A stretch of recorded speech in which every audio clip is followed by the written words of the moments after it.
کوئٹہ سے نکلتے ہی اکثر نزدیک بنے ایسے علاقوں کے بارے میں پتہ چلتا ہے جو تاریخی لحاظ سے خاصے منفرد ہیں۔ ایسا ہی ایک علاقہ کولپور کا ہے جو کوئٹہ سے صرف 45 منٹ دور ہے، اور مجھے یہاں کی منفرد بات یہ محسوس ہوئی کہ یہاں کی اکثریتی آبادی ہندو برادری پر مشتمل ہے۔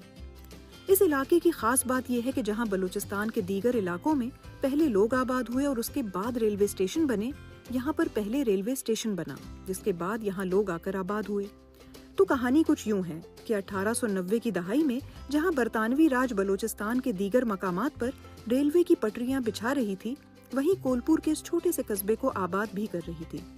یہاں آنے والوں میں سب سے بڑی تعداد ہندوؤں کی اروڑا کاسٹ کی رہی، جو پنجاب، ملتان ڈسٹرکٹ اور سندھ سے یہاں پر پہنچی۔ اب سوال یہ ہے کہ یہاں پر آباد ہونے والی ہندو برادری کی تعداد کم کیوں ہو رہی ہے؟ بات سادہ سی ہے، برطانوی راج کو ریلوے اسٹیشن پر کام کرنے کے لیے لوگ چاہیے تھے، جو انہوں نے مختلف علاقوں سے یہاں پر ملازمتوں کی غرض سے بھرتی کروائے۔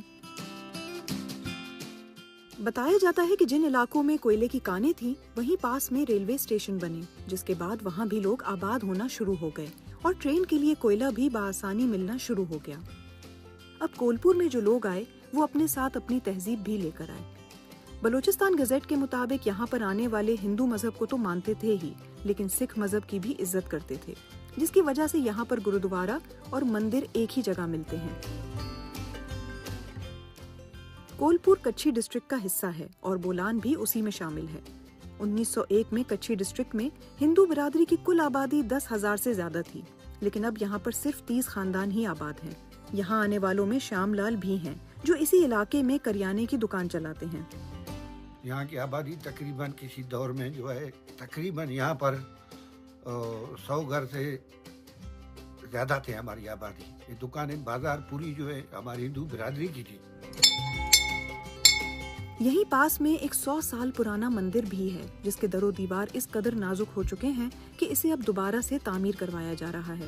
جبکہ اسی مندر میں کام کرنے والے ایک بزرگ نے بتایا کہ یہاں ایک زمانے میں کپڑے، کھانے پینے کی اشیاء اور زمین کی خرید و فروخت بھی ہوا کرتی تھی، اور اس کی تمام تر ذمہ داری ہندو برادری کی تھی۔ لیکن پھر حالیہ ادوار میں کاروبار کم ہونے کی وجہ سے لوگوں نے یہاں سے سندھ اور پھر انڈیا کا رخ کیا۔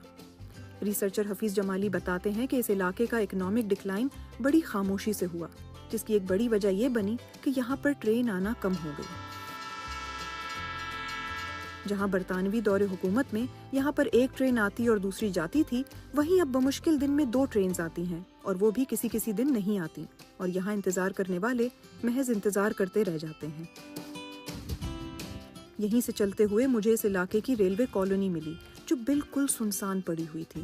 مجھے بتایا گیا کہ پہلے یہاں بہت سے لوگ ملازمت کی غرض سے آتے تھے، لیکن اب وہ بھی جا چکے ہیں، جبکہ اب اس علاقے کو سیر و تفریح کے لیے سیاحتی مقام کے طور پر مزید بہتر بنانے کے بارے میں سوچا جا رہا ہے۔ یہ علاقہ اتنا چھوٹا ہے کہ اگر آپ گاڑی میں یہاں پر پہنچیں تو یہ قصبہ کب گزر جائے آپ کو پتہ بھی نہ چلے۔ اب میری ملاقات پنکج کٹاریا سے ہوئی، جن کا خاندان عرصہ دراز سے علاقے کے مندر کی رکھوالی کرتا ہے۔ یہاں پہ ہم لوگ گرمیوں میں آتے ہیں انجوائے کے لیے۔ جون جولائی میں یہاں پہ پہلے تو میلہ ہوتا تھا، لیکن آج کل کچھ حالات بھی اچھے نہیں ہیں، لیکن پھر بھی حکومت پاکستان کا تعاون رہا ہے ہم لوگوں کے ساتھ۔ پنکج سے بات کرتے ہوئے یہاں برف باری شروع ہو گئی، جس کے بارے میں مجھے بتایا گیا کہ کولپور کو بلوچستان کا سوئٹزرلینڈ بھی کہا جاتا ہے۔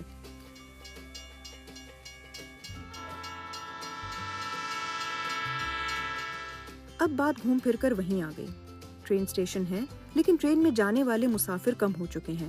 علاقے کی اکثریتی برادری ہندو ہے، لیکن وہ اپنے لیے ترقی کے راستے بھی ڈھونڈ رہے ہیں۔ پنکج اور اس قصبے میں رہنے والے زیادہ تر افراد کہتے ہیں کہ اگر اس ٹرین کو ریگولر کیا جا سکے تو اس علاقے کو ایک بار پھر گھومنے پھرنے کی غرض سے آنے والوں کے لیے بہتر بنایا جا سکتا ہے۔